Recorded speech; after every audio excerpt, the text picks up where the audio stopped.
수년간 여러 기관에서 이 종교 공동체의 내부 구조를 점점 더 면밀히 분석해 왔습니다. 여러 나라에서 반복되는 불만이 제기되고 있습니다. 극단적인 규율, 의료 결정에 대한 통제, 배제 메커니즘, 그리고 독립적인 사고를 저해하는 감정적 감시 시스템 등이 그 예입니다. 이러한 폐쇄적인 환경에서 벗어나려는 사람들의 정신 건강에 심각한 악영향이 보고되었으며 그 결과는 강제적인 고립에서 가족 관계의 완전한 상실에 이르기까지 다양합니다. 판사, 사회학자, 법조계는 특정 관행을 억압적인 역학에 비유했습니다.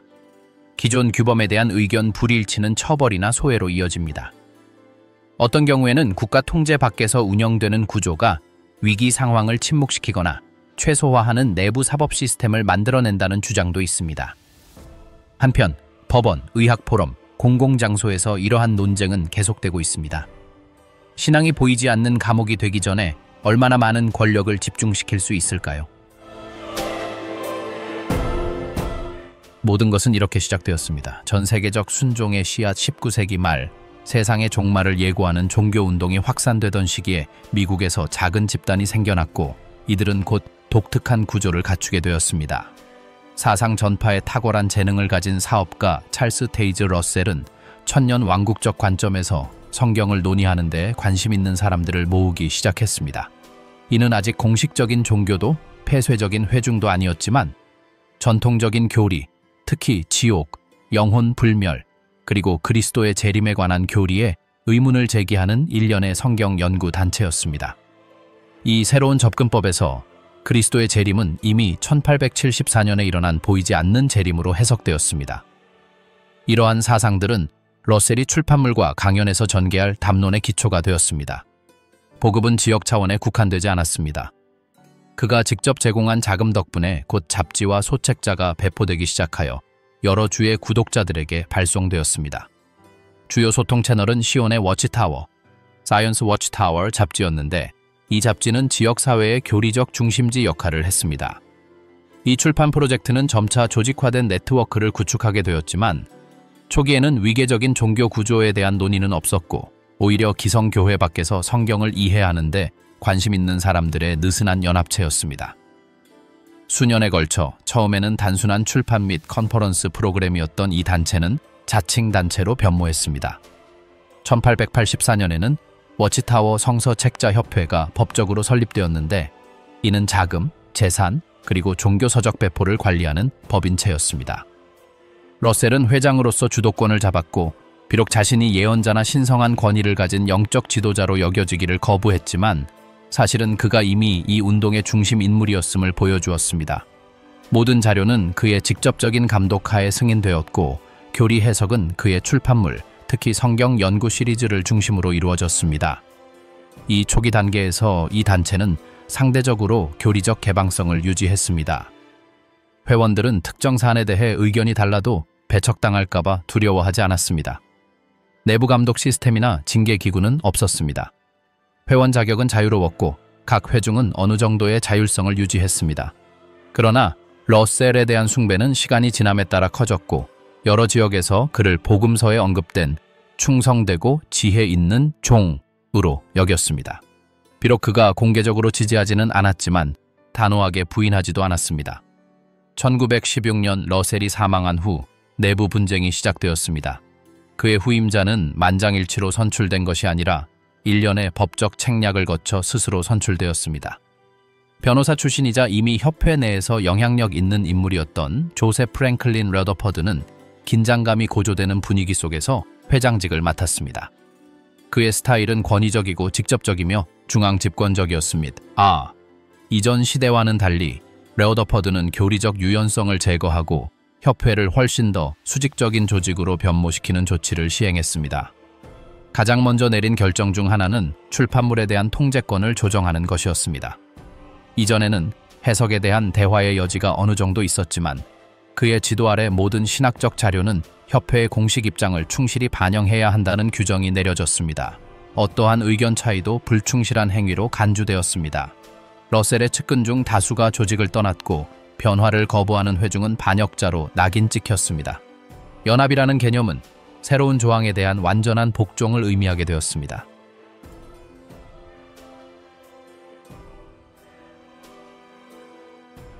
이 시기에 협회는 여호와의 증인이라는 용어를 더 자주 사용하기 시작했는데, 이는 이사야서에서 따온 표현으로 단체에 뚜렷한 정체성을 부여하고자 했습니다. 비록 그 명칭이 공식적으로 채택된 것은 몇 년 후였지만, 이 공동체가 단순한 기독교 단체가 아니라 하나님께서 인류에게 자신의 뜻을 전하는 유일한 참된 통로라는 생각은 1920년대에 이미 강화되고 있었습니다. 이러한 배타적인 비전은 이후 이념적 통제의 토대를 마련했습니다. 중앙 집권화는 교리에만 국한되지 않았습니다. 레오더퍼드는 내부 운영의 전면적인 재편을 추진했습니다. 그는 선교활동, 서적 배포, 기부금, 그리고 회중 내 책임에 관한 엄격한 규칙을 제정했습니다. 회원들 간의 모든 형태의 민주적 투표는 폐지되었고, 모든 임명은 브루클린에 있는 중앙본부의 직속으로 이루어졌습니다. 이러한 구조는 회장의 단일한 목소리에 응답하는 위계질서를 공고히 하는 데 기여했습니다. 더 나아가 조직 내에서만 이해되는 배타적인 표현들로 가득 찬 새로운 언어가 도입되었습니다. 진리, 충실한 종, 사물의 제도와 같은 단어와 반복되는 구절들은 폐쇄적인 상징적 세계를 만들어냈습니다.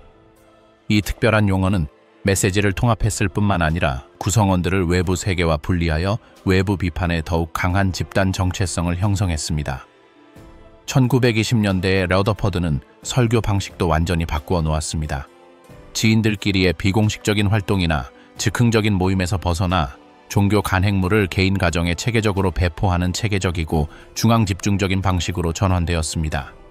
이 새로운 방식은 더 이상 지역 회중이 주도하는 것이 아니라 자료, 방법, 시기를 규정하는 본부에서 내리는 세부적인 지시에 따라 진행되었으며, 이는 전 세계적으로 확산되기 시작한 통일된 모델을 확립했습니다.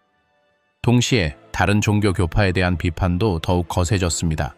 러셀이 더욱 논쟁적이고 심지어 화해적인 어조를 유지하는 반면, 러더퍼드는 전통교회, 시민당국, 그리고 협회의 가르침을 받아들이지 않는 모든 단체를 묘사할 때 공격적인 용어를 사용했습니다.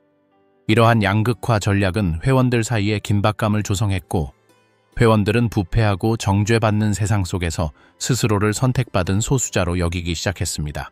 1910년대 말 협회는 초기의 성격을 완전히 벗어던졌습니다.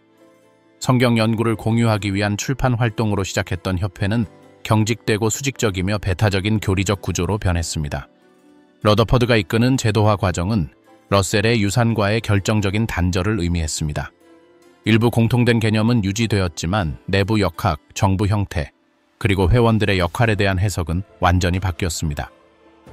분권화된 싱크탱크에서 의심할 여지 없는 규칙, 자체적인 언어, 그리고 수직적인 충성심을 갖춘 조직으로의 전환은 즉각적이거나 보편적으로 받아들여지지는 않았지만, 그 순간부터 이후의 전체 시스템의 토대가 마련되었습니다. 다음 단계는 교리를 확장하는 것이 아니라 감독기구를 완성하는 것이었습니다.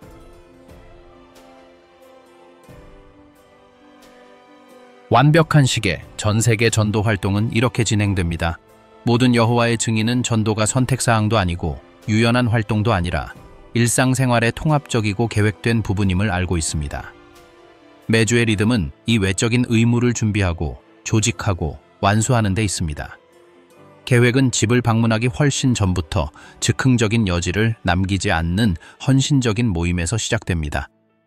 모든 것은 미리 정해진 체계에 따라 진행됩니다. 구역 배정부터 공동 일정, 작성해야 할 양식, 그리고 모든 사람이 예외 없이 제출해야 하는 보고서까지 말입니다.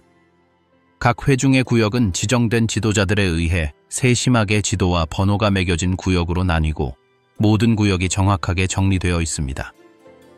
이렇게 구역이 나누어진 구역 안에서 각 증인은 명확한 순서에 따라 방문할 거리나 블록을 배정받으며 빈틈이나 집이 보이지 않는 곳도 없이 방문합니다.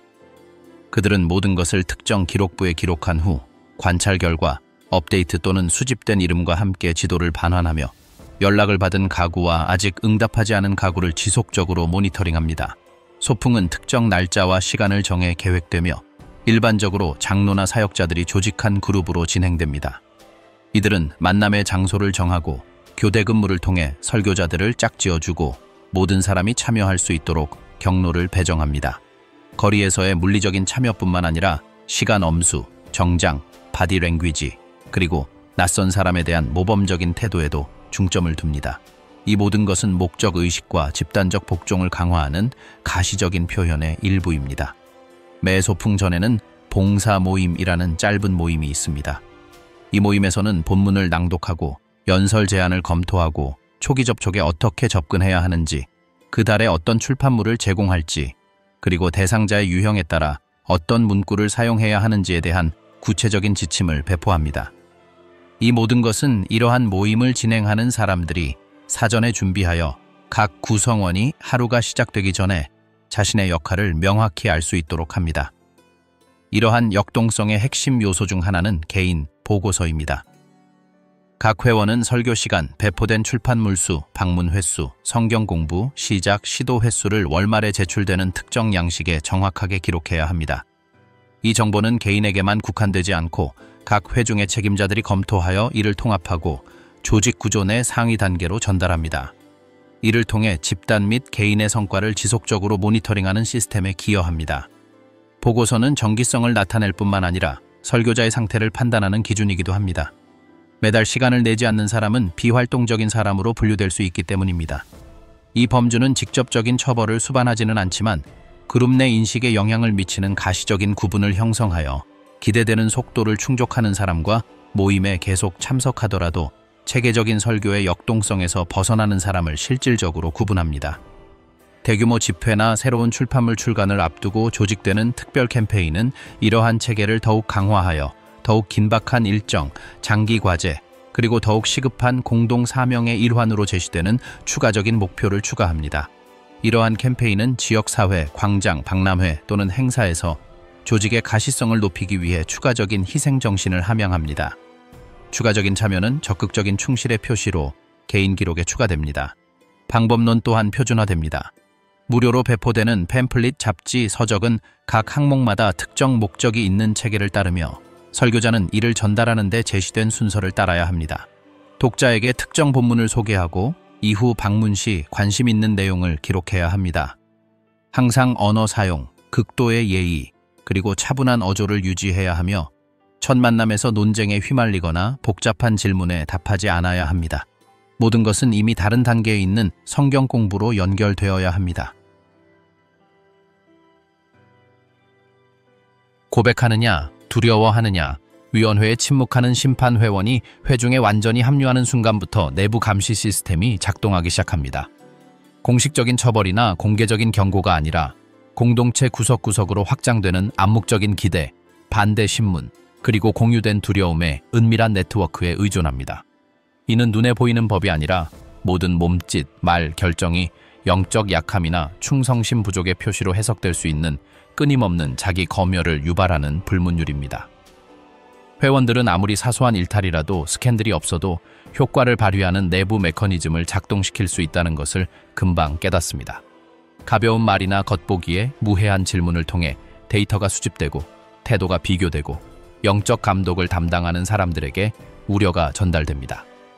이러한 환경에서 장로는 단순한 지침이 아니라 공식적인 절차를 시작하거나 단순히 개인을 장기간 감시할 수 있는 기준점이 됩니다. 시스템에서 가장 눈에 띄지 않는 톱니바퀴 중 하나는 사법위원회입니다. 비록 항상 활동하지는 않더라도 그 존재 자체가 지속적인 심리적 압박을 가합니다. 이 위원회는 명백한 범죄에 대응하기 위해 활동하는 것이 아니라 다른 위원들이 표출하는 소문이나 걱정스러운 발언을 통해 종종 예측됩니다. 누군가를 사적인 대화에 소환하여 그들의 영적 삶, 개인적인 동기 또는 의심을 불러일으킬 수 있는 최근 활동에 대해 직접적인 질문을 하는 데에는 특별한 행위가 필요하지 않습니다. 이러한 회의는 재판으로 제시되지는 않지만 그 결과는 개인을 점진적으로 고립시키는 과정의 시작을 나타낼 수 있습니다. 신문은 공격적이지 않고 끈기 있고 반복적이며 철저합니다.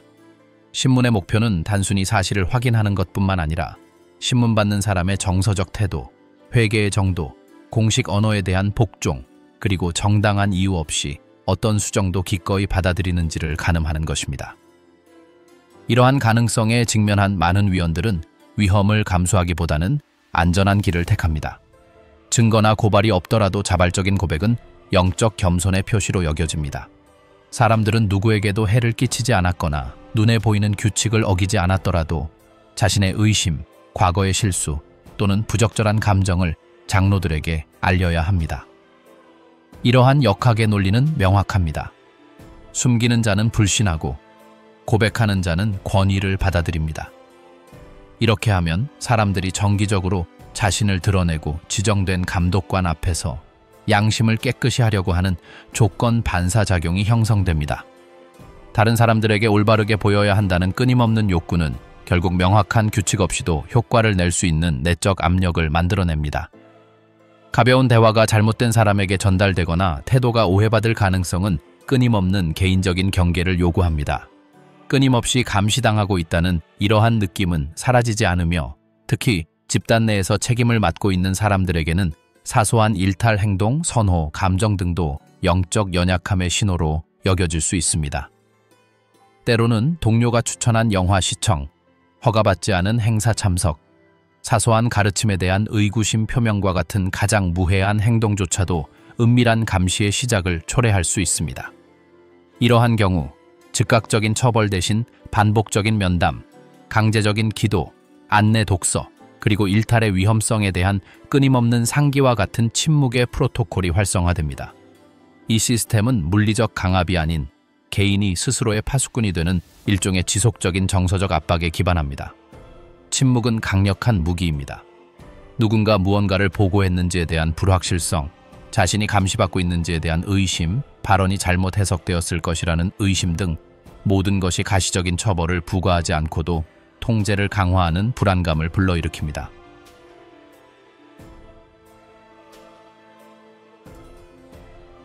그들이 결코 될 수 없는 것, 충성의 대가, 젊은이가 여호와의 증인으로 태어나는 순간부터 그들의 개인적 발전에 대한 가장 기본적인 결정들은 이미 그들 자신의 욕망에서 비롯된 것이 아니라 영적인 조언처럼 제시되는 일련의 권고에서 비롯된 규칙들에 의해 좌우됩니다. 하지만 실제로는 은폐된 금지사항으로 기능합니다. 직업 선택, 대학 진학 가능성, 고등교육을 요구하는 직업을 추구하는 선택권은 피해야 할 영적인 위험으로 제시되지만 공식 언어는 결코 이를 직접적인 명령으로 표현하지 않습니다.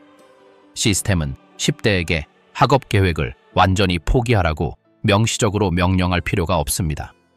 어린 시절부터 장기 교육의 가치에 의문을 제기하고 대학에 존재하는 도덕적 위험에 대해 경고하고 학업을 포기하고 조직 활동에 전념하기로 결정한 사람들의 모범을 극찬하는 연설을 듣는 것만으로도 충분합니다.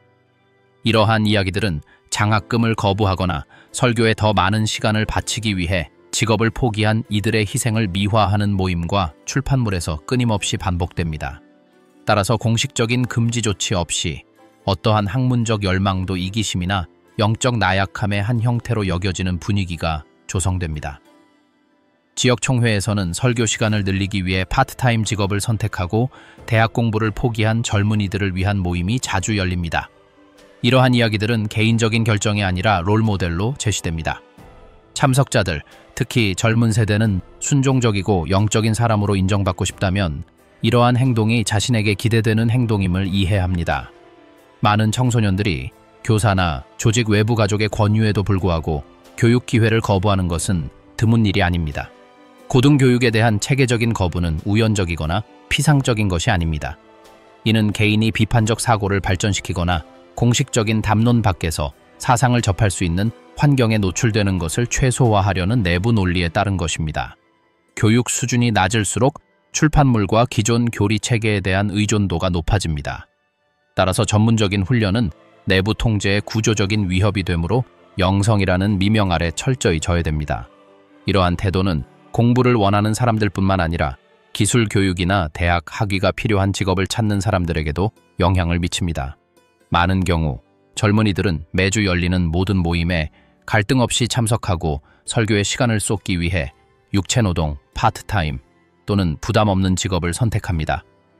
그들의 우선순위는 경력을 쌓거나 재정적 안정을 얻는 것이 아니라 조직 활동의 성취를 촉진하는 생활 방식을 유지하는 것입니다. 어려운 경제적 상황에서도 많은 사람들은 봉사에 대한 참여를 방해하는 안정적인 직업 기회를 거부합니다. 조직 내 사회적 구조는 이러한 역학관계를 강화합니다. 평범한 직업을 가지고 있지만 설교에 많은 시간을 바치는 사람은 정규직으로 일하고 정기적으로 모임에 참석하는 사람보다 더 존중받습니다. 준비보다 참여 가능성이 더 큰 보상을 받습니다. 눈에 보이는 희생은 개인적인 성취보다 더 중요하게 여겨집니다. 따라서 명문대 장학금을 거부하기로 결정한 젊은이는 학업과 사회생활을 균형 있게 병행하려는 젊은이보다 더 많은 인정을 받습니다.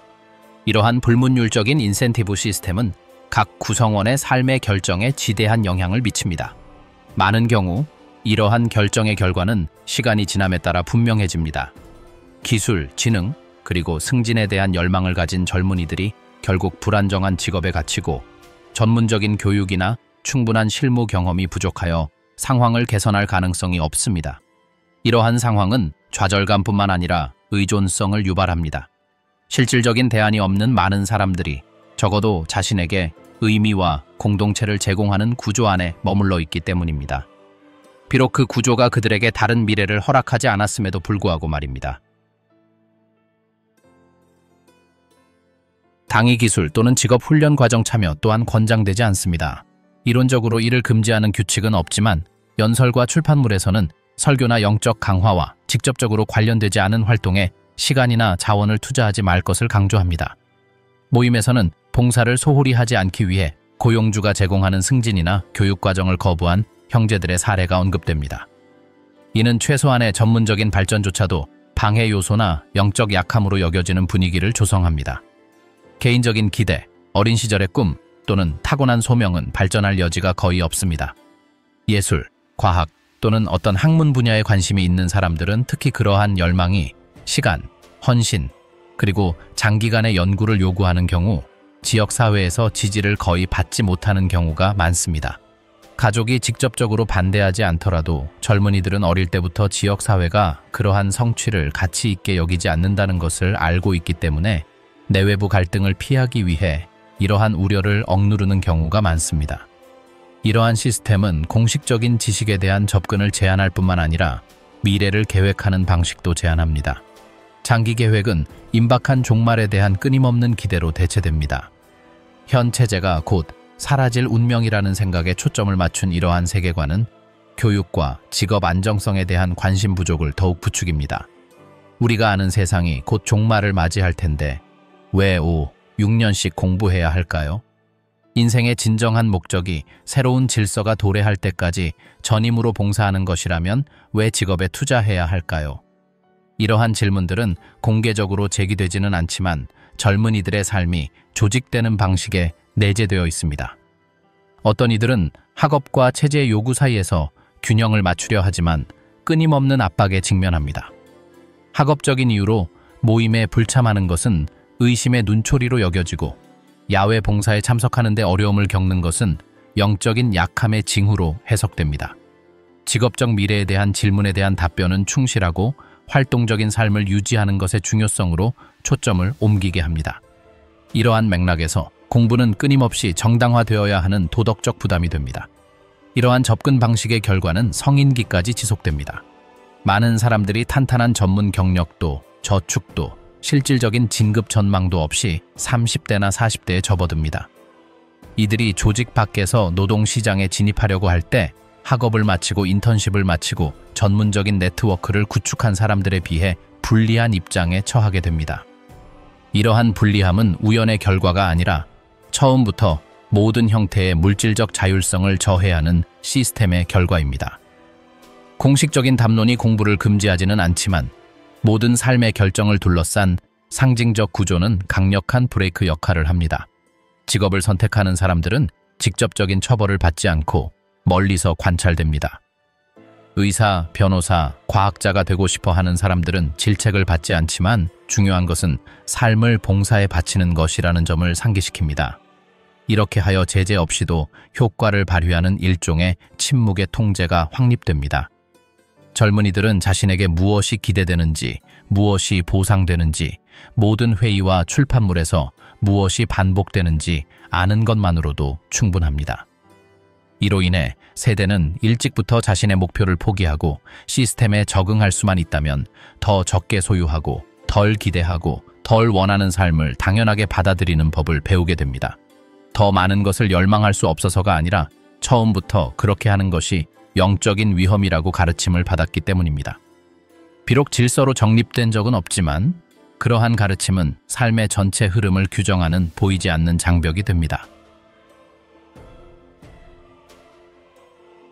절대적인 목소리, 수백만 명을 대신하여 결정하는 사람들, 여호와의 증인의 내적 삶을 규정하는 중심 구조 안에는 그 구성원들 사이에서 굳이 소개할 필요도 없는 최고의 존재가 존재합니다. 비록 대부분의 사람들에게는 보이지 않지만 신자들의 영적, 정서적, 그리고 실제적 삶의 모든 측면을 지배하는 상세한 지침을 내리는 존재입니다.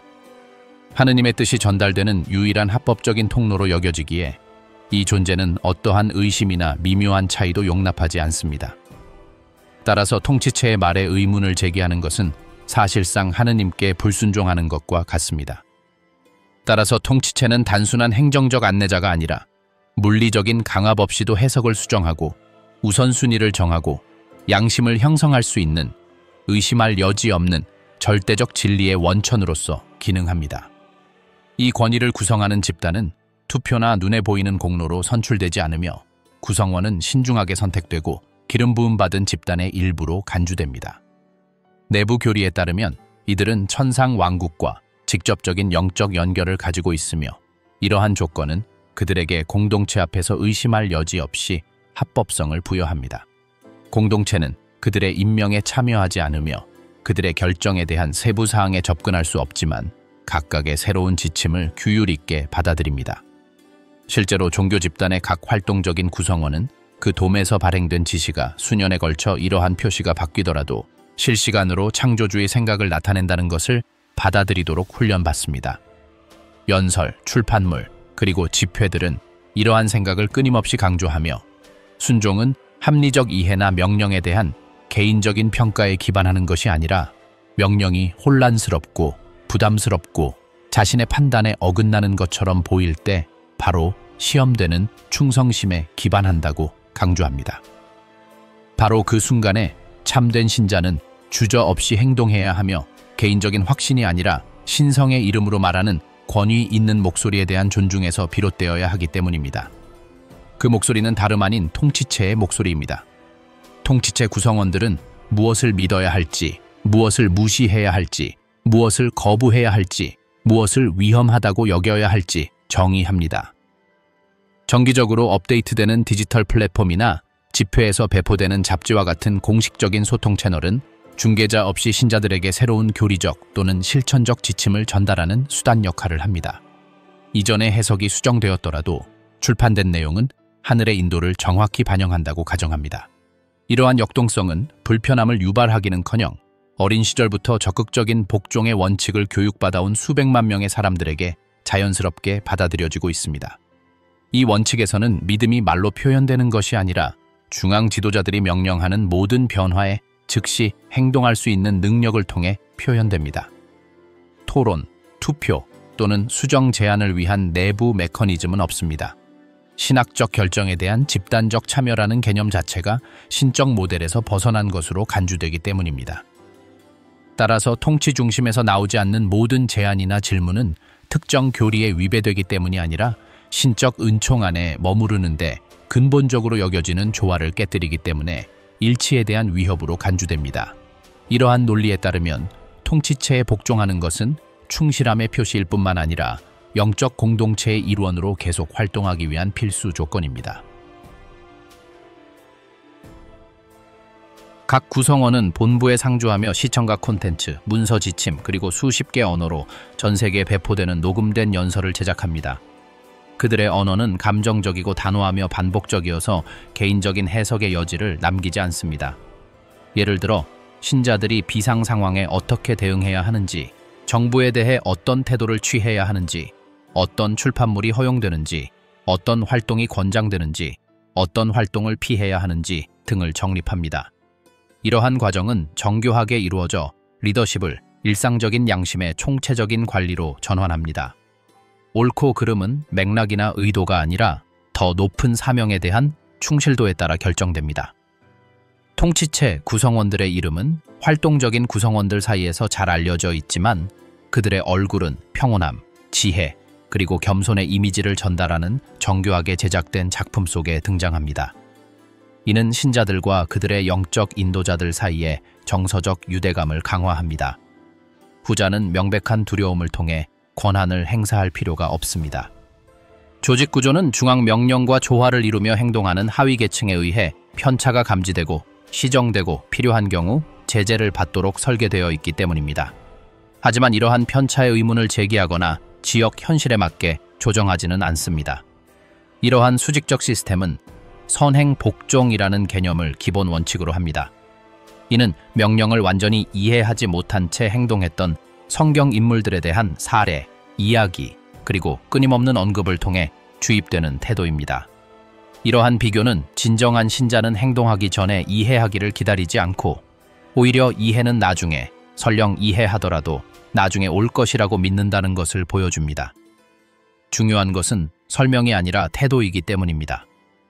이러한 방식으로 중앙 리더십에 대한 신뢰가 단순한 개인적 선호가 아니라 제도적 신뢰의 틀 안에 머물고자 하는 모든 사람에게 필수적인 정체성의 표식이 되는 환경이 조성됩니다. 이러한 구조가 개인의 삶에 미치는 영향은 매우 깊습니다. 종교적 관행뿐 아니라 자기 인식, 감정 조절, 외부 공동체와의 관계, 그리고 일상적인 딜레마에 대처하는 방식까지 형성하기 때문입니다. 이 모든 것은 선택하거나 수정할 수 없는 나침반에 기반합니다. 이는 신의 이름으로 말한다고 주장하는 소수의 사람들에 의해 결정되며 답변이나 수정의 가능성은 없습니다. 그들의 권위는 너무나 견고해서 과거에 그들의 결정이 수정되었더라도 신자들은 설명을 요구하거나 실망감을 표출하지 않고 그들이 권력을 행사하는 동안 열정적으로 복종했을 것으로 기대됩니다. 이 권력의 지속성은 가시적인 메커니즘에 의존하는 것이 아니라 그 정당성을 매일 강화하는 담론적 구조에 달려 있습니다. 출판물, 영상, 공식 연설을 통해 결정이 의문을 제기할 필요 없이 신의 인도로 간주되는 논리가 확립됩니다. 이러한 틀 안에서는 어떤 형태의 자기 주도성도 위에서 이미 정립된 바에 정확히 복종해야 한다는 기대로 대체되며 스스로 행동하는 것이 직접적으로 처벌받지 않지만 그렇다고 반드시 그래야 하는 것도 아닌 환경을 조성합니다. 이 구조는 다른 어떤 진행 방식도 생각할 수 없도록 설계되었습니다. 따라서 통치체는 조직에 보이지 않지만 편재하는 축으로 남아 있으며 그 힘은 숫자, 무기, 경제적 역량에 있는 것이 아니라 방해 없이, 경쟁 없이, 균열 없이 도덕적 권위를 유지하는 능력에 있습니다.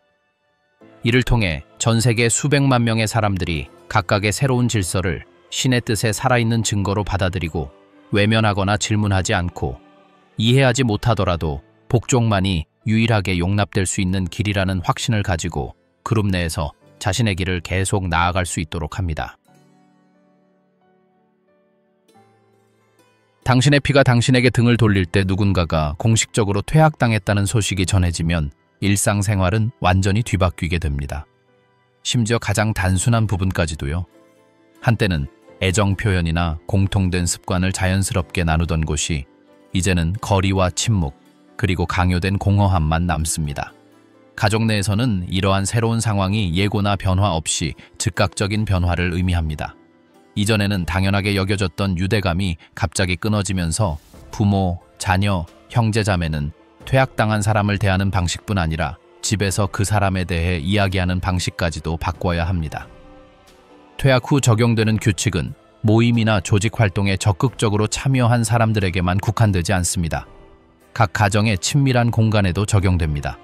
정서적 유대감은 단 하나의 규칙, 즉 불필요한 접촉을 모두 끊는 것에 종속됩니다. 자녀가 퇴학당한 경우 부모는 가정생활에 필수적이지 않은 모든 상호작용을 피해야 하며 같은 가정 내에서도 비공식적인 대화, 친밀함을 드러내는 행동, 식사나 축하 행사와 같은 일상적인 순간에 함께 참여하는 것을 피하도록 권장됩니다. 소원해진 구성원이 같은 집에 살지 않을 경우 가족 구성원들은 전화를 받지 않고 메시지를 열람하지 않고 길에서 마주치더라도 인사를 하지 않고 무엇보다도 사적인 자리에서든 공개적으로든 애정을 표현하지 않도록 교육받으면서 단절은 더욱 심화됩니다. 수십 년 동안 아이를 키워온 어머니든 평생 한 방을 함께 써온 형제자매든 일단 퇴학이 이루어지면 이 모든 것을 일상에서 지워야 합니다. 이러한 논리는 공동체를 보호하기 위해 필요한 질서의 일부로 정당화되며 더 깊은 충성심의 표현으로 제시됩니다. 강요된 고립은 연령이나 조건을 가리지 않습니다. 젊은이와 노인 모두 같은 벽에 직면하게 됩니다. 노인들에게 이는 정기적으로 연락하던 손주들을 잃어버리거나 질병이나 응급 상황과 같은 어려운 상황에서도 자녀들에게 몇 년 동안 소식을 듣지 못하는 것을 의미할 수 있습니다. 젊은 세대의 경우 부모나 다른 롤모델과의 갑작스러운 이별은 정서적 충격을 더욱 심화시켜 삶의 중요한 순간에 물질적 지원, 지도 또는 정서적 지지를 받지 못하는 많은 사람들을 낳습니다. 관계가 은밀하게 유지되는 중립적인 영역은 없습니다. 추방된 사람과 유지하는 모든 관계는 불복종 행위로 해석됩니다. 여기에는 장례식에 참석하거나 필요한 경우 짧은 메시지에 답장하는 것과 같은 상황이 포함됩니다. 어떤 상황에서는 간단한 인사조차 위반으로 간주됩니다. 이러한 유형의 관행은 결국 완전한 장벽을 만들어 추방된 사람을 완전히 고립시키고 가장 가까웠던 사람들과 감정적으로 소통할 수 있는 어떤 채널도 접근하지 못하게 합니다. 시간이 지남에 따라 그룹에서 추방된 사람들은 가장 큰 정서적 부담이 회중의 일상을 잃은 것이 아니라 가장 친밀한 관계의 단절에서 비롯되었다고 보고했습니다. 자녀와 대화조차 하지 않는 부모, 일상생활에서 사라진 형제자매, 심지어 심각한 상황에서조차 친밀한 관계를 피하는 가족들. 많은 경우 개인적인 긴급 상황조차도 이러한 장벽을 깨지 못했습니다. 어떤 형태의 재회든 특정 내부 규칙을 엄격히 준수해야 하기 때문입니다. 이러한 압력은 추방된 집단뿐만 아니라 집단에 남아있는 사람들에게도 가해집니다. 그들은 자신의 가족 행동에 대해 경계하고 규칙을 준수했음을 증명할 수 있어야 합니다. 이로 인해 많은 구성원들이 여전히 애정과 관심을 가지고 있는 사랑하는 사람을 무시하거나 거부해야 하는 상황에 내적 갈등을 겪습니다. 그러나 누군가에게 판단받거나 내면의 경고를 받을까봐 두려워 본능적으로 거리를 두게 됩니다.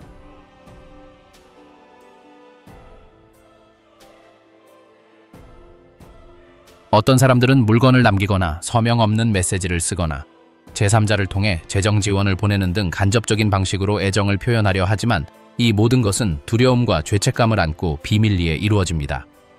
동정심을 보이는 어떤 행동이라도 약함이나 조직에 대한 불충실의 표시로 해석될 수 있기 때문입니다. 가족 대화에서 추방된 사람의 이름을 언급하는 것만으로도 불편함을 유발하고 그 사람이 감정 지도에서 지워졌다는 느낌을 더욱 강화할 수 있습니다. 이러한 유형의 이별은 특히 한쪽 배우자가 제거되었을 때 부부관계에 심각한 영향을 미칩니다. 어떤 경우에는 결혼관계가 공식적으로 해소되지 않더라도 동거가 지속될 수 없게 됩니다. 집단에 남는 배우자는 끊임없는 모순을 경험합니다. 한편으로는 결혼 생활을 유지해야 한다는 의무감을 느끼지만 다른 한편으로는 상황이 정신적 안정에 영향을 미친다고 느낄 경우 거리를 두거나 심지어 별거하라는 암묵적인 제안을 받습니다. 이러한 이유로 많은 이별이 발생했는데 이는 애정 부족 때문이 아니라 누적된 압박감 때문입니다. 이러한 조치의 논리는 절대적인 고립이 행동 변화를 유발하여 추방된 사람이 재통합을 추구하게 만든다는 생각에 기반합니다. 그러나 그 결과는 종종 정반대입니다. 사람들은 불안, 우울증 또는 버림받은 상태에 빠지고 의지할 정서적 환경이 없어 삶을 처음부터 다시 시작해야 합니다. 극단적인 경우 가족과 헤어진 사람들은 일자리도 집도 지지망도 없이 완전히 홀로 남게 됩니다. 이러한 소외는 직계 가족에게만 국한되지 않습니다. 사촌, 숙모, 삼촌, 조부모, 인척, 심지어 어린 시절 친구까지도 집단과 연결되어 있다면 관계를 끊어야 합니다. 이는 고립의 영향을 증폭시키는데 단순히 부모나 형제자매를 잃는 것만이 아니라 자신의 정서적 삶의 필수적인 부분을 지탱해주던 전체 네트워크가 갑자기 사라지는 것을 목격하는 것입니다. 많은 경우 가족 사업, 공동 유산, 공동 프로젝트조차도 단순히 가족에서 멀어졌다는 이유만으로 해체됩니다. 이러한 영향은 상징적인 차원까지 확대됩니다. 많은 추방된 회원들이 벽에서 사진이 제거되고 가족 앨범에서 소지품이 사라지고 모임에서 이름이 더 이상 언급되지 않는다고 증언했습니다. 그들에게는 단순히 거부당했다는 감정이 아니라 마치 처음부터 존재하지 않았던 것처럼 완전히 지워졌다는 감정입니다. 이러한 상징적인 사라짐은 그들의 정체성과 공유된 기억에 영향을 미치기 때문에 어떤 공식적인 제재보다 더 큰 상처를 남깁니다. 이러한 유대감을 논의하거나 검토할 수 있는 공식적인 공간이 없기 때문에 이러한 균열은 수년간 지속됩니다. 화해의 가능성은 유지되는 애정이나 솔직한 대화에 달려 있는 것이 아니라 오로지 특정 종교적 조건의 충족 여부에 달려 있습니다. 이는 사랑을 일종의 화폐로 변질시키고 친밀함은 규칙을 충족할 때만 존재하게 합니다.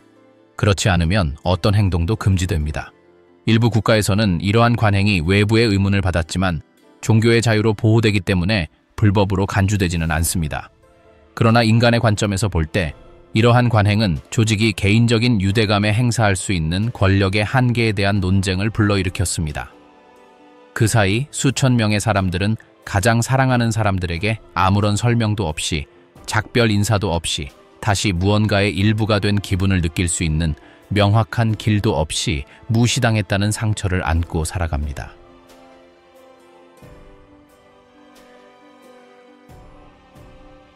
의심은 위험하다. 비판적 사고의 억압 겉으로는 단결된 것처럼 보이지만 겉으로는 드러나지도 이야기되지도 않는 침묵의 긴장감이 존재합니다. 이는 많은 사람들이 침묵 속에서 벌이는 일종의 개인적인 싸움과 같습니다. 눈에 보이는 적은 없고 오직 규율로 다스려야 할 생각들만 있을 뿐입니다. 그러한 환경에서는 의문을 품는 것이 허용되지 않고 이미 확립된 것 이상의 성찰은 권장되지 않으며 어떤 의심이든 생겨나기 전에 싸워야 합니다. 마치 왕국회관에 처음 들어왔을 때부터 지켜온 모든 균형을 뒤엎을 수 있는 위협인 것처럼 말입니다. 다르게 생각하는 것은 안전한 선택이 아니며 심지어 개인적으로도 마찬가지입니다. 영적 형성의 초기 단계부터 지침과 일치하지 않는 생각은 이미 부정적인 세력의 영향을 받았다고 가르치기 때문입니다. 따라서 단순한 걱정조차도 개인적인 고뇌의 원천이 될 수 있으며 마음은 영원한 전쟁터가 되고 치명적인 오류에 빠지지 않기 위해 자신과 싸워야 합니다. 많은 회원들은 다른 환경에서라면 자연스럽게 생길 수 있는 의심을 억누르는 법을 배웁니다. 예를 들어 특정 지침이 수년에 걸쳐 변경되는 이유, 이전에 발표된 날짜의 변동사항을 설명하는 방식 또는 허가받지 않은 서적이나 웹사이트와 같은 외부 출처에 대한 접근이 금지된 이유 등이 있습니다. 그러나 그들은 공개적인 설명을 받는 대신 분명한 메시지에 직면합니다. 이러한 질문을 하는 것은 불충실하다는 의심을 받게 됩니다. 승인되지 않은 것에 관심을 보이는 것은 의심의 첫걸음으로 해석될 수 있으며 시스템 내에서는 정해진 한계를 넘어서는 호기심은 위험 신호로 간주되기 때문입니다. 이러한 사고방식에서 배교자라는 단어는 극복할 수 없는 장벽으로 작용합니다. 두려움으로 가득 찬 이 개념은 자세한 설명이 필요 없습니다. 모두가 그 의미를 알고 있기 때문입니다. 모두가 배교자가 종교적 환경에서 가장 위험한 인물이라는 것을 알고 있습니다. 그들이 하는 일 때문이 아니라 그들이 상징하는 것, 즉 다르게 생각하는 사람, 감히 의심하는 사람, 그리고 그 이유로 고립되고 지워지고 침묵당한 사람 때문입니다. 이 수치는 이념이나 특정 집단과 연관이 있는 것이 아니라 절대적인 사회적, 영적 처벌과 연관되어 있기에 특정 사상을 언급하는 것만으로도 의심을 불러일으킬 수 있습니다. 따라서 가장 충실한 회원들은 자신의 기도를 작성할 때조차 주의를 기울이고 모임 중에 떠오르는 생각을 살피고 자발적인 성찰이 강단이나 공식 출판물에서 들은 내용과 일치하는지 확인하는 법을 배웁니다. 압력은 외부에서만 작용하는 것이 아니라 많은 사람들이 아무런 경고 없이 생각을 조절하게 만드는 내부적 긴장으로 이어집니다. 질문을 하거나 우려를 나누거나 단순히 생각을 소리내어 말하는 것은 위험한 결정이 됩니다.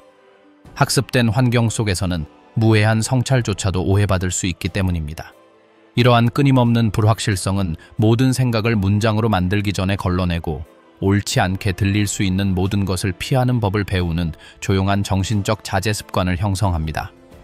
이러한 메커니즘은 회원들의 일상생활에 직접적인 영향을 미치며 회원들은 종종 역사적 주제, 과거의 교리적 변화 또는 다른 신자들과 다른 경험에 대해 깊이 파고들지 않으려 합니다. 연구에 대한 관심은 스스로를 거리두는 과정의 시작으로 해석될 수 있으며 누구도 영적 위험에 처한 사람이라는 딱지를 붙이고 싶어 하지 않습니다. 누군가 불편한 질문을 하기 시작하면 이 말은 큰 소리로 외치는 것이 아니라 걱정 어린 목소리로 중얼거리는 것입니다. 고립이 항상 공식적인 추방을 의미하는 것은 아닙니다. 때로는 누군가가 허가받지 않은 문제에 대해 과도한 호기심을 보이거나 이미 답변된 질문을 반복하는 것만으로도 공동체의 나머지 구성원들이 악의가 아니라 경계심으로 거리를 두기 시작하기에 충분합니다. 학습된 정신적 틀 안에서는 의심하는 사람과 동행하는 것 또한 일종의 오염이 될 수 있으므로 사람들은 접촉을 피하거나 안전하고 승인 가능하며 예측 가능한 문구로 대화를 제한하는 것을 선호합니다. 시간이 지남에 따라 이러한 자기 검열 분위기는 심각한 영향을 미칩니다. 어떤 사람들은 특정 문제에 대해 전혀 생각하지 않고, 어떤 사람들은 더 많이 기도하고, 더 많이 읽고, 더 많은 모임에 참석하여 자신의 생각이 영적인 시련이나 보이지 않는 적의 공격이라고 확신함으로써 자신의 걱정을 잠재우려고 합니다. 그리고 어떤 사람들은 침묵을 지키며 마음속에 짐을 안고 아무와도 공유하지 않고 심지어 친근한 신뢰가 경고 신호로 바뀔 수 있다는 것을 두려워합니다.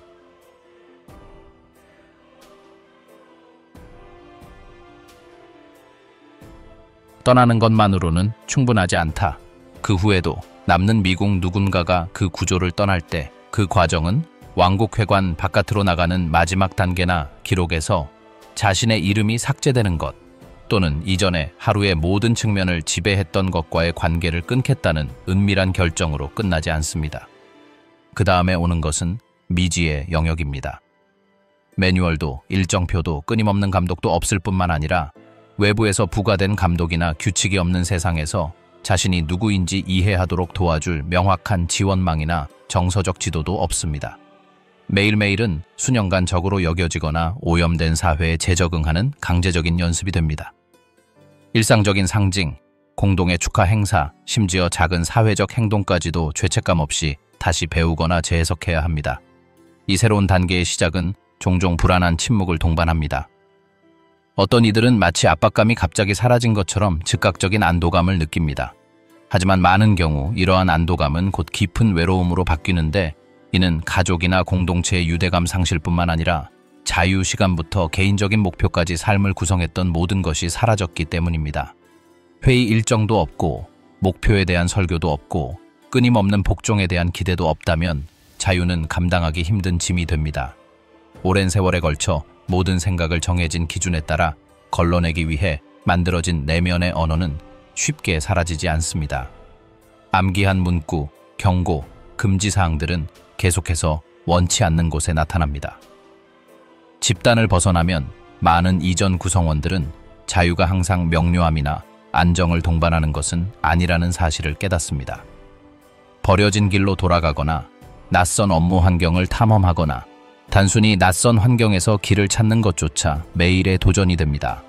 남의 말에 의존하지 않고 말하고 기존 규칙을 참고하지 않고 결정을 내리고 새로운 사회적 역학에 적응하는 것은 누구나 쉽게 감당할 수 있는 것은 아닌 끊임없는 노력이 필요합니다.